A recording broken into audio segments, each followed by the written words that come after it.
The battlefield was quiet in a way that felt wrong. Smoke drifted slowly above broken metal and shattered stone. Burned vehicles lay scattered like dead beasts. The ground was dark with ash and marks left by energy weapons. Only moments ago, the place had been full of noise, explosions, screams, the clash of soldiers fighting for survival. Now there was only silence, broken by the weak sound of breathing. A single human soldier stood in the center of the destruction. His armor was scratched and scorched, but it still held. His helmet was cracked on one side, and his left arm shook slightly from exhaustion. Still, he stood tall, his rifle aimed forward, steady despite the pain in his body. In front of him, an alien warrior lay on the ground. The alien was large, much bigger than the human. Its body was covered in thick, dark armor grown naturally from its species, hardened skin. One of its arms was bent at a wrong angle, clearly broken. Deep burns marked its chest where the human's last shot had struck. Dark blue blood slowly soaked into the dirt beneath it. This alien was not just any fighter. He was a war champion of the Carthon Dominion, a race feared across the galaxy. Carthon warriors were known for never surrendering.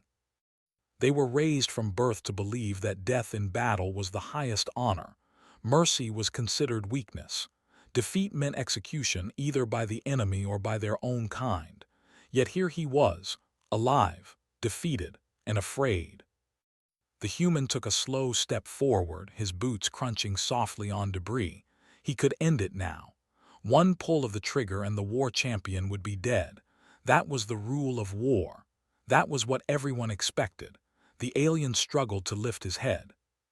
Pain flashed through his sharp, glowing eyes as he looked up at the human towering over him.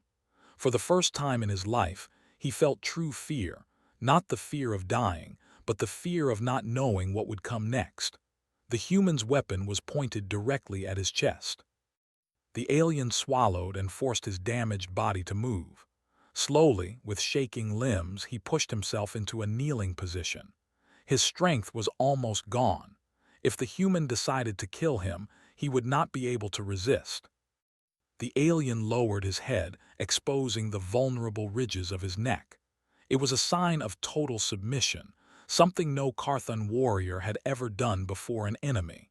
His voice, deep and rough, came out broken. "Please, human, show me mercy," he said, struggling to form the strange words of the human language. "I'll do anything." The words echoed across the empty battlefield. The human froze. He had expected many things: curses, threats, silence, even laughter. Begging was not one of them, especially not from a Carthon war champion. The human tightened his grip on the rifle, his finger resting on the trigger. His heart was still pounding from the fight. His body screamed for rest. Every instinct told him to finish it, to remove the threat before it could rise again. This alien had killed dozens of human soldiers during the invasion. Entire colonies had burned because of warriors like him. Mercy had never been shown to humans by the Carthon Dominion.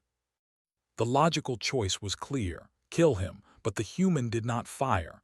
Instead, he studied the alien more closely. He saw the fear in the warrior's eyes, raw and unhidden. He saw the pain, the exhaustion, the disbelief. This was not an act. This was not a trick. The alien truly believed his life depended on the human's choice. The human lowered his rifle just a little. The alien noticed immediately. His breathing quickened, unsure whether this was hope or a cruel delay. The human removed his helmet. Cool air touched his sweat-covered face. His hair was dark and matted with dirt. His eyes were tired but sharp, filled with something the alien did not understand. Control. The human spoke calmly.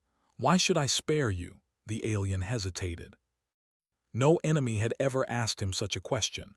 Strength decided everything in his culture. The strong ruled, the weak died. Mercy did not exist.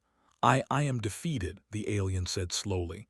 "You are stronger, you have won." "That's not an answer," the human replied. The alien's claws dug into the dirt. His mind raced. He searched for the right words, something that would keep him alive. "I can serve you," he said. I know enemy routes, war plans, I can help you survive. The human remained silent. The alien forced himself to continue. If you kill me, nothing changes. Another warrior will take my place, but if you spare me, you gain knowledge, power. The human looked away for a moment, scanning the horizon. There were no signs of movement. The battle was truly over for now. He looked back at the alien. You think mercy is a trade? The alien did not understand the tone, but he nodded quickly. Yes, anything, name it. The human exhaled slowly. You don't get it, he said. I don't need to spare you, I choose to. The alien's eyes widened slightly. The concept made no sense. Choice had nothing to do with mercy in his world. The human stepped closer until they were only a few feet apart.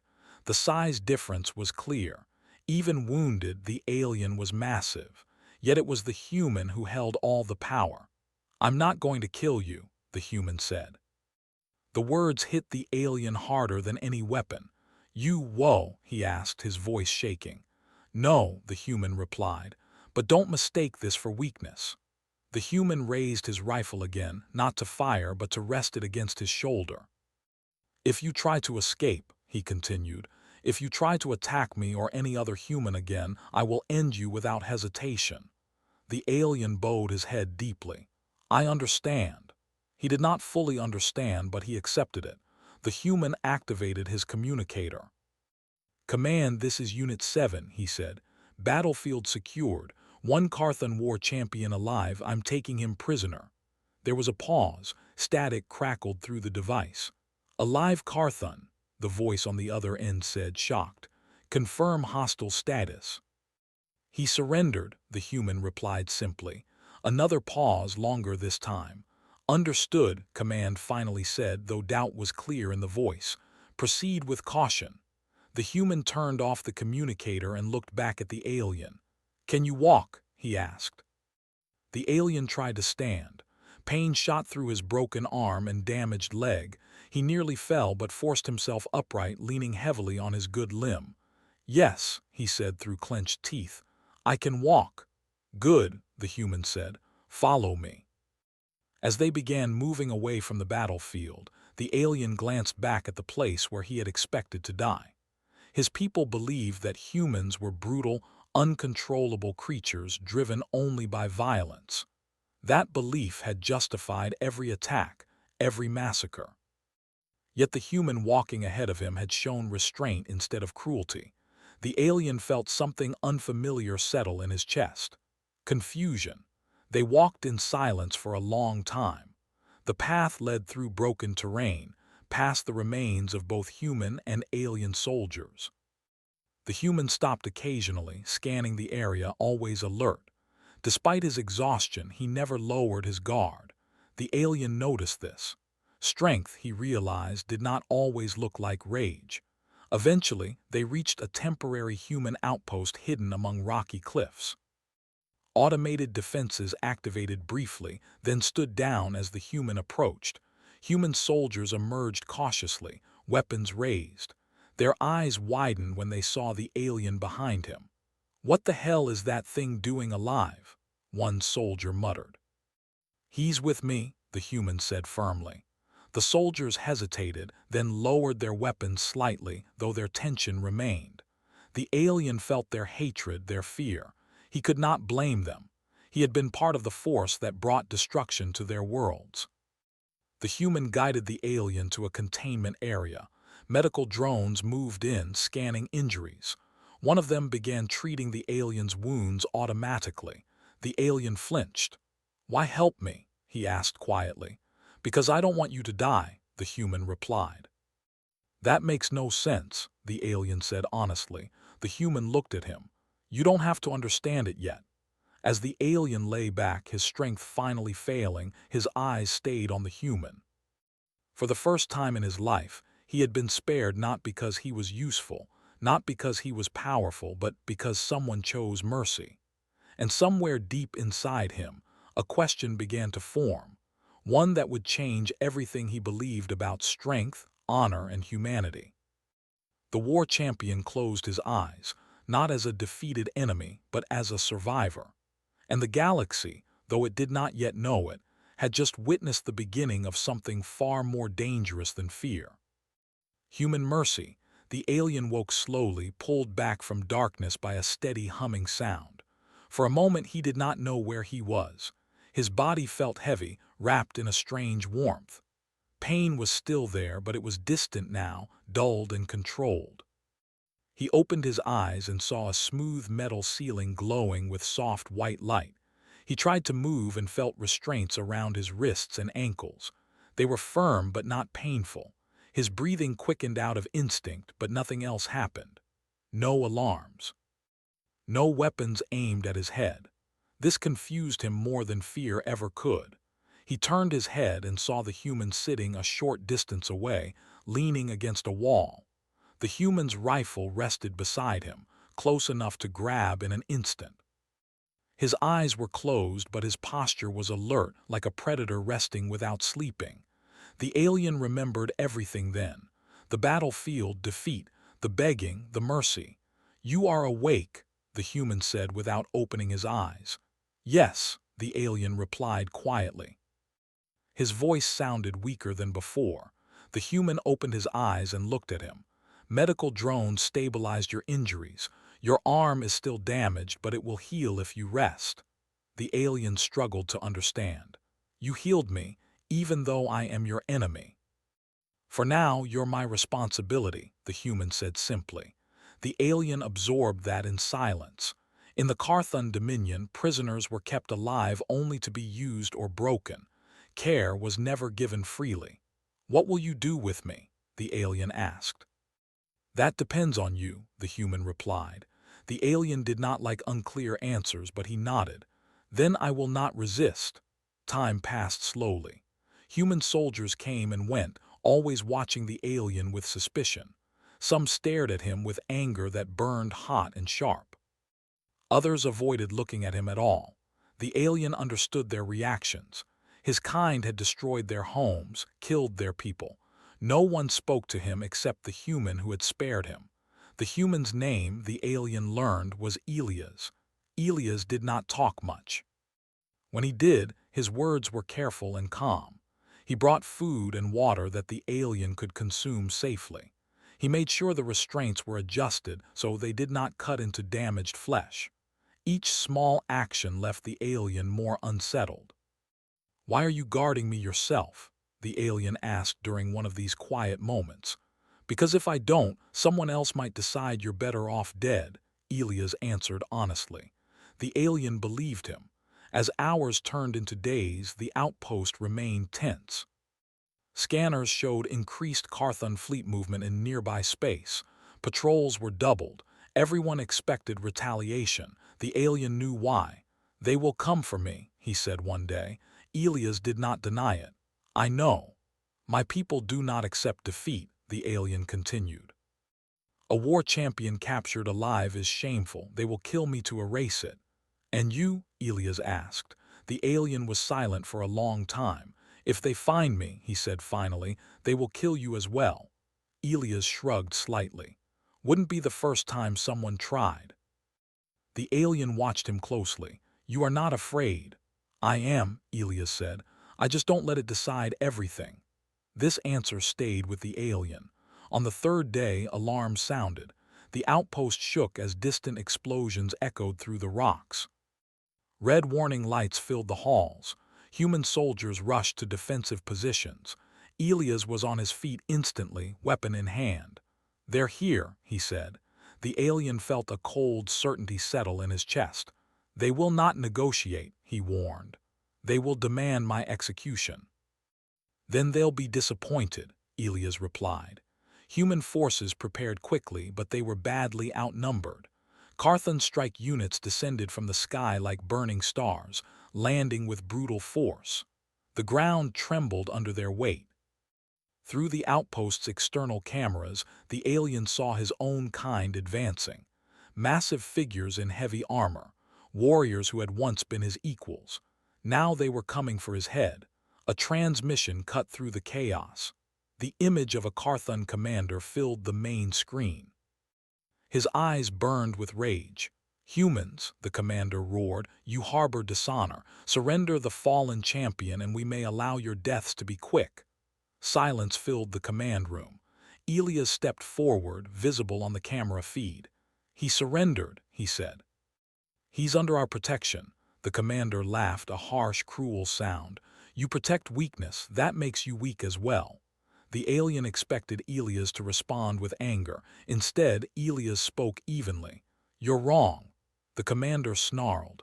"Then die with your mistake." The transmission ended. The attack began immediately. Carthon forces advanced in waves, hammering the outpost's defenses.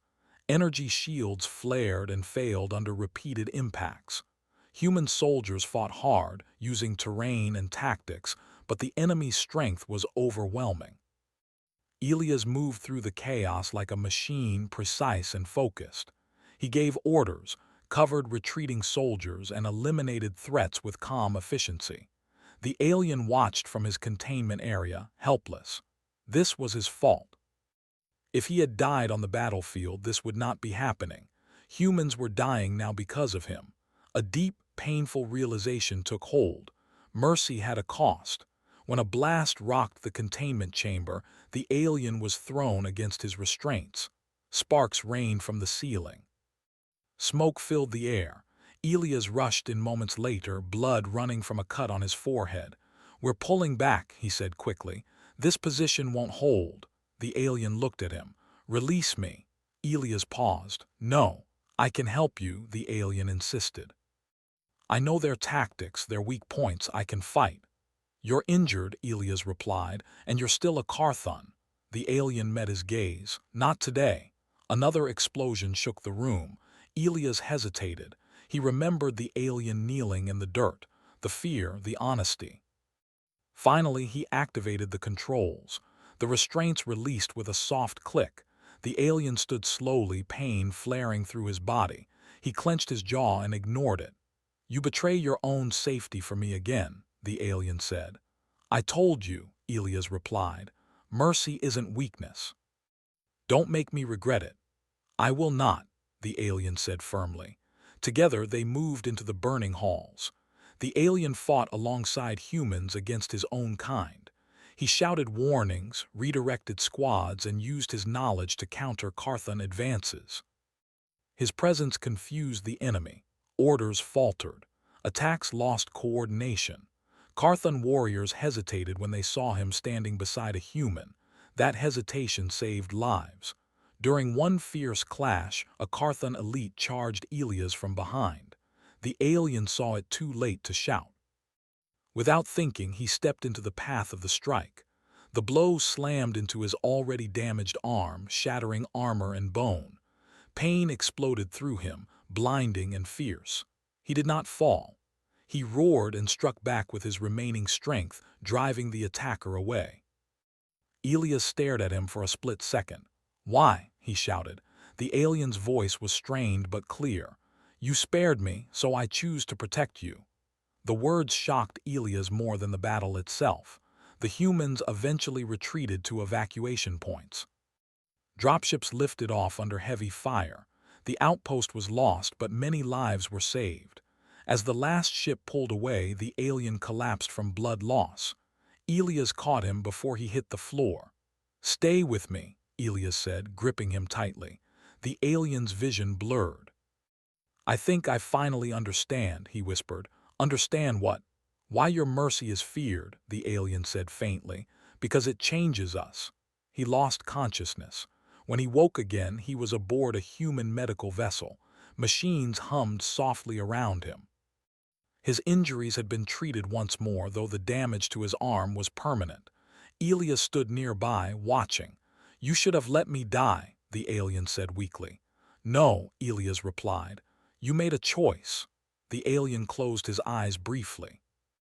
For the first time, he felt something like peace. His people would call him broken, a traitor, a disgrace. But for the first time in his life, he felt strong without needing to prove it. And far beyond the stars, the Carthon Dominion now faced a terrifying truth. A human had shown mercy, and that mercy had created something new. His ship moved quietly through space, its engines humming in a steady rhythm. Inside the medical bay, the alien warrior lay awake, staring at the curved ceiling above him. Stars passed slowly beyond a transparent panel, distant and cold. His arm was wrapped in layers of human medical material, reinforced with a metal brace that ran from shoulder to wrist. The pain was still there, deep and constant, but he welcomed it. It reminded him that he was alive, alive because of mercy. Elias entered the room, his steps soft. He carried a small data tablet and a cup filled with a thick nutrient drink designed for mixed species. He placed both within the alien's reach. "You're healing faster than expected," Elias said. The alien turned his head slightly. "Your medicine is efficient." "Human medicine is stubborn," Elias replied. "Like us." The alien let out a quiet sound that might have been laughter, though it came out rough. "Yes. I have noticed." For a moment they were silent. Outside the ship, alarms suddenly sounded, not loud but sharp and urgent. The lights dimmed briefly, then returned to normal. Elias stiffened. He tapped his communicator. "Report," a voice answered quickly. "Multiple Carthon vessels exiting warp ahead of us. Heavy class, they've locked onto our signal."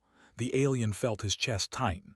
"They will not stop," he said. "This is no rescue force. This is judgment." Elias looked at him. "For you, for both of us," the alien replied. The ship's captain appeared on a nearby screen, her face tense. "They're demanding we surrender the Carthon aboard. If we refuse, they say they will destroy us." Elias did not hesitate. "We refuse." The captain nodded once. "Then we run or we fight." The alien pushed himself up slightly. Pain shot through his body, but he ignored it. "Running will not save you. Their ships are faster, stronger." "Then we fight," Elias said. The alien looked at him, surprised. "You would risk everyone for me again?" Elias met his gaze. "You're not a thing to trade." The alien closed his eyes briefly. He felt something heavy press against his chest, something he did not have a word for. "Then let me face them," the alien said. "They want me. If I speak to them, perhaps—" "No," Elias interrupted. "Not alone." The ship slowed, turning to face the incoming fleet. On the main screen, massive Carthon warships filled space like dark mountains. Their weapons glowed, charged and ready. A transmission request came through. The captain looked to Elias. He nodded. The image of a Carthon high commander appeared. His armor was marked with symbols of authority and victory. His eyes locked onto the alien immediately. "Dishonor," the commander said coldly. "You still live." The alien straightened as much as his injured body allowed. "I live because I was spared." "Spared by prey," the commander sneered, "and now you hide behind them." "I stand with them," the alien replied. A ripple of anger passed through the Carthon commander. "You shame our blood, you chose weakness." Elias stepped into view. "He chose something better." The commander turned his gaze to Elias. "Human, you poison our warrior's mind. Hand him over and we will end this." Elias shook his head. "No." The commander's voice rose. "Then you will all die." The alien took a slow breath. "Commander," he said, "you taught me strength was domination, that mercy was failure. I believed you. I lived by it, and it brought only endless war." "You dare lecture us?" the commander roared. "I dare speak truth," the alien replied. "The human defeated me. He had every right to kill me. Instead, he chose restraint. And that choice broke something in me that needed to be broken." Silence followed. The commander stared at him as if seeing a stranger. "You are lost." "No," the alien said. "I am free." The commander gave a sharp gesture. Fire. Energy beams tore through space. The human ship shuddered as shields flared, barely holding. Alarms screamed now. Crew members rushed to stations. The battle began in full. Human ships jumped in from nearby positions, answering distress calls. They were fewer, smaller, but they moved with coordination and speed. They did not rush blindly. They covered each other, adapting quickly. The alien watched the battle unfold on the screens. He saw familiar Carthon tactics fail against human unpredictability. Feints were countered, traps were avoided. They learn fast, he murmured. Elias nodded. We have to. A massive blast struck the ship, throwing both of them to the floor. Lights flickered. The captain's voice came through, strained. Shields down to 20%. The alien pushed himself upright again, ignoring the pain screaming through his arm. Elias, let me speak to them again. Elias hesitated. They're trying to kill us. They are trying to erase an idea, the alien replied. Let me make it louder. Elias studied him for a long moment. Then he nodded. Do it. The transmission channel reopened. The alien stood before the screen, his injured form clearly visible. He did not hide his weakness. He did not lower his head. Carthon, he said, his voice steady, look at me. Some of the enemy ships hesitated, sensors focused on him. I was your champion, he continued. I was your weapon, and I was defeated. The commander snarled. Enough. No, the alien said. This is only beginning. You taught us that strength is killing without mercy. The humans taught me that true strength is choosing when not to. The commander shouted orders, but something had already shifted. Some Carthon ships slowed. Their fire grew less focused. The alien raised his voice. You fear humans not because they destroy. You fear them because they survive without becoming monsters. Elias felt it then. Across the fleet, confusion spread. The commander roared in fury. Ignore him, fire, but not all did. A small group of Carthon vessels broke formation, pulling back, then another. The commander turned pale with rage. Traitors! They are not traitors, the alien said quietly. They are thinking. A final human assault struck the flagship's weapons array, disabling it. The commander's image flickered. This is not over, he hissed before the transmission cut. The remaining Carthon ships retreated, jumping into warp. Silence filled the bridge. Then cheers erupted among the human crew. Relief washed over them like a wave. Elias turned to the alien, disbelief and respect mixed in his eyes. You just changed everything. The alien sank back against the support rail, exhausted. No, he said softly. You did. I only proved it could spread. Days later, the ship arrived at a human-controlled station. News of the battle had already spread. Reports spoke of Carthon hesitation, of fractured command, of warriors refusing orders. The alien was brought before a council of human leaders. They studied him carefully, not with hatred but with caution. You were our enemy, one said. Why should we trust you? The alien answered without hesitation. Because I know what your mercy can do, and I will not allow my people to destroy it. Elias stood beside him, silent support. After long discussion, the council made a decision. The alien would not be imprisoned. He would become an envoy, a living symbol of what had happened. When the meeting ended, the alien and Elias stood together, looking out at the stars. My people will hunt me, the alien said. Elias nodded. Some of mine won't forgive you either. That is acceptable, the alien replied. Change is never gentle. He looked at Elias. What will they call you now, human? Elias thought for a moment. Probably foolish. The alien let out a real laugh this time. Then I am proud to follow a foolish species. They stood there in silence, watching the galaxy turn slowly beyond the glass. Somewhere far away, Carthon warriors whispered of a champion who lived, of a human who spared him, of a strength that did not rely on fear. And humanity became known not just as fighters, but as something far more dangerous, a species that could win a war and then choose mercy.